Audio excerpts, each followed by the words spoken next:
साथ राहुल गांधी की फोटो को मर्ज किया गया और ये कहा कि राहुल गांधी ये क्यों नहीं पूछते कि हमने कितने मारे, ऑपरेशन सिंदूर कर रहे प्रधानमंत्री को बधाई क्यों नहीं देते और निशाने पाकिस्तान मिलने वाला है क्या? मुझे ऐसा लगता है कि चाहे वो बीजेपी के फेक न्यूज फैक्ट्री के हेड अमित मालविया हों या बीजेपी के कुछ नेता हों या तमाम जो दोरुपल्ली के ट्रोल हों, उनको हिंदुस्तान से मोहब्बत ही नहीं है। उनकी वतन परस्ती पाकिस्तान के साथ है और ये दोष उनके डीएनए में है। इन्हीं के पुरखे जो थे वो अंग्रेजों के साथ मिलकर माफीनामे लिखते थे, मुखबिरी करते थे। सावरकर इनके पुरखे, इनके नेता थे।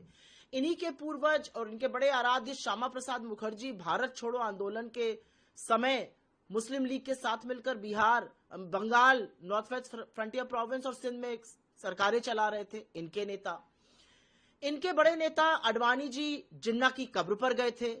इनके बड़े नेता अटल जी लाहौर बस में गए थे।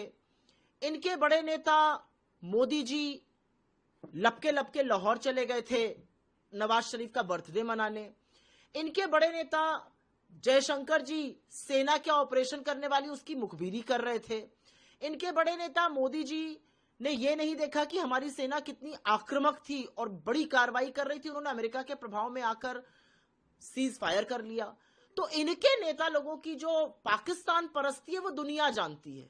असलियत यह है कि अगर इंदिरा गांधी की तरह दम होता तो पाकिस्तान के दो टुकड़े करते, अमेरिका के दबाव में आके अपनी सेना का मनोबल ना कमजोर करते। और असलियत एक ये भी है कि लड़ाई पाकिस्तान से है, लड़ाई आतंकियों से है। मोर्चा विपक्ष के खिलाफ खोला हुआ है, उस विपक्ष के खिलाफ जिसने आपका 100% सहयोग किया। लेकिन अब अगर आप लीपापोती करिएगा, अब अगर आप अमेरिका के सामने मुंह नहीं खोल पाइएगा, 5-5 बार अमेरिका बोल रहा है कि हमने सीज फायर कराया, तो आपसे सवाल पूछे जाएंगे।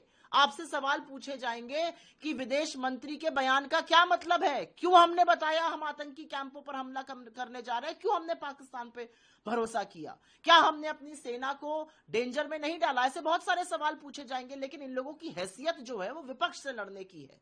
बीजेपी पाकिस्तान से लड़ने में डर रही है, मुझे ऐसा लगता है।